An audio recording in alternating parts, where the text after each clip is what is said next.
అందరికీ నమస్తేనుల్లా welcome to our channel. This is Rekha. Right, నిరుద్యోగులకు ఆశ చూపెట్టుట్లా అందలం ఎక్కిండ్రు ఇలా కాంగ్రెస్ పార్టీ వాళ్ళు. మనం చూసినాము, తెలంగాణ రాష్ట్రంలో కాంగ్రెస్ పార్టీ అధికారంలోకి రావడానికి ఎవలయ్యా ముఖ్య భూమిక పోషించిన వాళ్ళంటే ఒకటి నిరుద్యోగులు మెయిన్గా చెప్తారు, తర్వాత ప్రభుత్వ ఉద్యోగులు అని మాట్లాడతారు.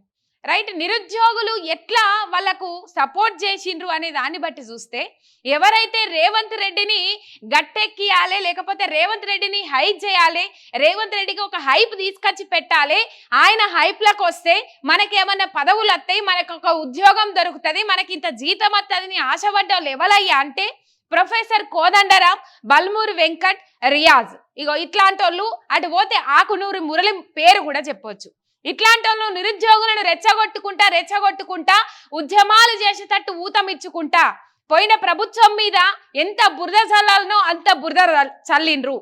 బురద చల్లే కార్యక్రమం అయిపోయిన తర్వాత ఎక్కడ టెంట్లు కనబడితే అక్కడ పోయి కూర్చున్నారు, ఎక్కడ నిరాహార దీక్షలు చేయాలనో అక్కడ ప్రేరేపించిండ్రు. మొత్తం పోయిన ప్రభుత్వం మీద ఉద్యోగాలు ఇవ్వలేదు, కేసీఆర్ ఒక్క నోటిఫికేషన్ ఇవ్వలేదు, కేసీఆర్ ఒక్క జాబ్ ఇవ్వలేదు, కేసీఆర్ ఒక్క ఉద్యోగం ఇవ్వలేదు. అన్ని రాష్ట్రాల కంటే, దేశంలో ఉన్న అన్ని రాష్ట్రాల కంటే ఎక్కువగా నోటిఫికేషన్లు ఇచ్చి భర్తీ చేసింది తెలంగాణ రాష్ట్రం అయినప్పటికీ కూడా ప్రభుత్వ ఉద్యోగాలు ఒక్క ఉద్యోగం ఇవ్వలేదు కేసీఆర్ అని చెప్పేసి బురద జల్లే కార్యక్రమాలకు తెరలేపిండ్రు. ఆ కార్యక్రమం అట్లా అయిపోయిన తర్వాత ప్రైవేటు ఉద్యోగాలల్లా సరే ఇచ్చిన ఉద్యోగాలను చెప్పుకోలేకపోయినరు, అది ఇప్పుడిప్పుడు అర్థమైతా ఉన్నది అందరికీ. ఇచ్చిండ్రు, ఆ హయాంలో చాలా ఇచ్చిండ్రు ఉద్యోగాలు, అవి చెప్పుకోలేకపోయినరు, అందుకే పెద్ద దెబ్బ పడ్డది అనే ముచ్చట్లు బయటకు వస్తా ఉంది. రైట్, ఇక గత వారం రోజుల సంధి ఏవైతే 6 గ్యారంటీలు ఇచ్చిండ్రో 6 గ్యారంటీలతో పాటు నిరుద్యోగులకు అలవిగాని హామీలు ఇచ్చిండ్రు. నిరుద్యోగులను వాళ్ళ వైపు మళ్లించుకోవడానికి ఎంతకైనా దిగజారడానికి సిద్ధపడ్డరు, ఆఖరికి కాళ్ళ మీద పడడానికి కూడా సిద్ధమైండ్రు. ఎన్నో సందర్భాలల్లో ఎన్నో వేదికలల్లో చెప్పిండ్రు, నిరుద్యోగులను ముంచింది బీఆర్ఎస్ ప్రభుత్వం, నిరుద్యోగులను ముంచిండు కేసీఆర్.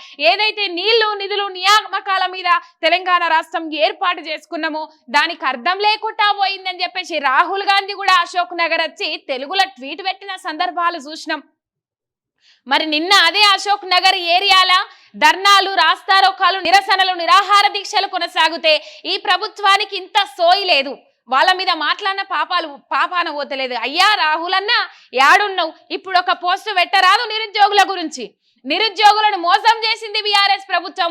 ఏదైతే నియామకాల కోసం తెలంగాణ రాష్ట్రాన్ని ఏర్పాటు చేసుకున్నామో ఆ తెలంగాణ రాష్ట్రంలో నిరుద్యోగులకు న్యాయం జరుగుతలేదు, ఒక్క ఉద్యోగం వస్తలేదని చెప్పేసి ఇగో జాబ్ క్యాలెండర్ తయారైతే ఇట్లుంటదని చెప్పేసి జాబ్ క్యాలెండర్ తయారు చేసిన జాబ్ క్యాలెండర్ వాళ్ళ సంతృప్తి కోసం చూపెట్టి మరి వాళ్ళను రెచ్చగొట్టిండ్రు. మరి ఇలా పెట్టకపోయి పోలీసులు లాఠీ చార్జ్ చేసినా, పోలీసులు నిర్బంధం చేసినా, నిర్బంధం ప్రకటించినా ఇక అది నిరుద్యోగుల గురించి. ఇటు పోతే డిఎస్సి అభ్యర్థుల గురించి మనం ఇక్కడ ప్రధానంగా మాట్లాడుకోవాల్సిన అవసరం ఉన్నది. ఒకటి తెర మీదకి వస్తా ఉన్నది, దాన్ని కంపల్సరీ నిరుద్యోగులు మాత్రమే సాధారణమైన వ్యాఖ్యలుగా పరిగణించి దాని మీద ఒక యాక్షన్ తీసుకోవాల్సిన అవసరం ఉన్నది. ఆ అంశం ఏందనేది ఈ 2 ముచ్చట్లు చెప్పినాక నేను మళ్ళీ అది చెప్తా మీకు. ఏంటంటే డిఎస్సి పరీక్ష కాంగ్రెస్ ఎన్నికల మేనిఫెస్టోలో పెట్టుకున్నారు. 25,000 మెగా డిఎస్సి ఇస్తాము, 25,000 పోస్టులతో కూడిన మెగా డిఎస్సి ఇస్తాము, ఆ ఫలిత ఏమంటారు అందరికీ టీచర్ పోస్టులు భర్తీ చేస్తాము అని చెప్పేసి మాట్లాడిండ్రు. సరే, పోయిన ప్రభుత్వం 5,000 ఇచ్చింది, ఇంకో 6,000 కలుపుకొని 11,000 డిఎస్సి పోస్టులు వేసిండ్రు. ఇక ఏషోళ్ళు వేసిర్రు కదా, ఇప్పుడు తండ్లాడదాము కొట్లాడదాము, ఒక్క జాబ్ అన్న కొట్టుకుందామని చెప్పేసి డిఎస్సి అభ్యర్థులు టెట్ నోటిఫికేషన్ రాగానే రాసిండ్రు, అయిపోయింది. ఇప్పుడు టెట్కు డిఎస్సికి మధ్య 20 రోజుల గ్యాపే ఉంటే పరీక్షలు ఎట్లా రాస్తారు?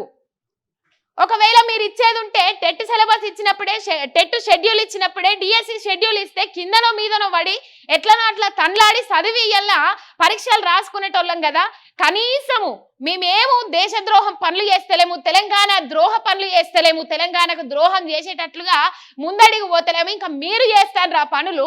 మేము ఏం కోరుకుంటున్నాం అయ్యా అంటే ఒక నెల రోజులు లేకపోతే 2 నెలల పొద్దు టెట్కు డిఎస్సికి మధ్య వాయిదా ఉంటే చదువుకోవడానికి అవకాశం ఉంటది. కాబట్టి ఒక 2 నెలలు వాయిదా అయ్యిండ్రని అంటున్నాము.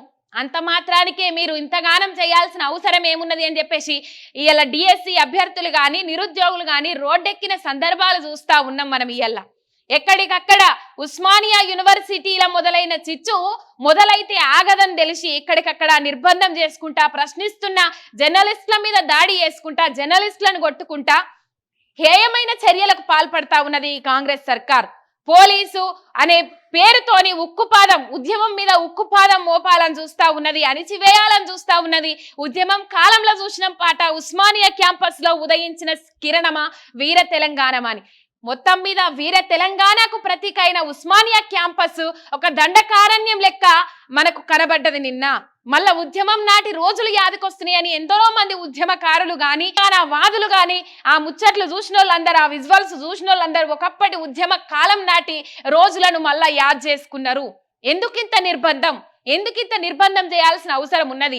డిఎస్సి పోస్ట్ పోన్ చేయమని చెప్పేసి రేవంత్ రెడ్డిని అడిగితే రేవంత్ రెడ్డి గారు స్పందించి ఏం మాట్లాడతారంటే, వాళ్ళు ట్రైనింగ్ సెంటర్ వాళ్ళు, ట్రైనింగ్ కోచింగ్ సెంటర్ వాళ్ళు ఎవరైతే ఉంటారో వాళ్ళు కిరాయిలకు తెప్పించి పైసలు ఇచ్చి రోడ్ల మీదకి వచ్చి నిరసనలు చేపిస్తున్నారు. ఇంకా మా ప్రభుత్వ వాళ్ళకే లాభము, ఒకవేళ వాయిదా చేసినా కూడా మాకు లాభము, వాయిదా చేస్తే వాళ్ళకు లాభం మాకు లాభం అని చెప్పేసి మాట్లాడిండు. అంటే దీని ఉద్దేశం ఏంటి రేవంత్ రెడ్డి గారిది అంటే, ఒకవేళ లేటుగా అయిందనుకో, ఈ ప్రాసెస్ వాయిదా పడి లేటుగా కొనసాగిందనుకో, అప్పుడు జీతాలు చెల్లించాల్సిన అవసరం లేదు కదా ఈ ప్రభుత్వానికి, అందుకని మాకు లాభం అవుతుంది అని చెప్పేసి రేవంత్ రెడ్డి మాట్లాడింది. ఈ ఒక్క మాట. చదువు రాని దద్దమ్మలు, సన్నాసులు, పరీక్షలు రాయలేనోళ్లే ఈ వాయిదా వేయమని కోరుకుంటారని చెప్పేసి మాట్లాడిండ్రు. బీఆర్ఎస్ కార్యకర్తలు ఉసిగొలుపుతుండ్రు, బీఆర్ఎస్ లీడర్లు ఉసిగొలుపుతుండ్రు, అందుకని వాళ్ళు రోడ్ల మీదకి వస్తున్నారని చెప్పేసి మాట్లాడుతా ఉన్నారు. అరువుకు తెచ్చుకున్నారు, అద్దెకు తెచ్చుకున్నారంటే మీరు ఆనాడు ఈ బీఆర్ఎస్ ప్రభుత్వం మీద ఒత్తిడి తీసుకొచ్చినప్పుడు కూడా అరువుకు తెచ్చుకున్నారా సార్లు, అద్దెకు తెచ్చుకున్నారా?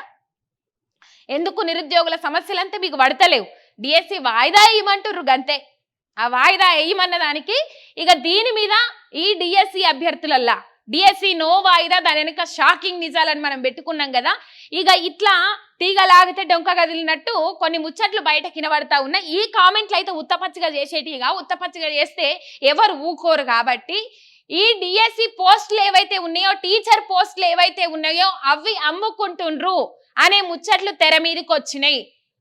అందులో ఎవరు ఉన్నారంటే ఇగో ఈ బల్మూర్ వెంకట్, రియాజ్, కోదండరాం వీళ్ళు చెప్పిన ప్రకారమే రేవంత్ రెడ్డి ఆడుతా ఉన్నాడు. రేవంత్ రెడ్డి వాళ్ళు చెప్పిన దాని ప్రకారమే పోతా ఉన్నాడు. ఈ డిఎస్సి వాయిదా వెనుక కూడా వాళ్ళు కాలుకు పెడితే మెడకు వెళ్తే కాలుకు డిఎస్సి వాయిదా వేస్తామంటే కినక మీద ఉన్నట్లు తెలుస్తా ఉన్నది. ఒక్కో పోస్ట్ 20 లక్షల నుంచి 30 లక్షలు డిమాండ్ చేసి మరి అమ్ముకుంటున్నారనే ముచ్చట్లు వినబడతా ఉన్నాయి.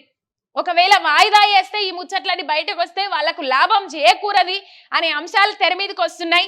ఇది ఉత్తపత్తిగా చేసే ఆరోపణలు కావు. వీటిని మాత్రము మీరు నిష్పత్తిలోకి తీసుకోవాల్సిన అవసరం ఎంతైనా ఉన్నది. ఈ పోస్టుల అమ్మకం అనేది ఏదైతే తెర మీదకి వచ్చిందో దాని మీద ఈ ప్రభుత్వం కంపల్సరీ చర్యలు చేపట్టాలి, విచారణ చేపట్టాలి.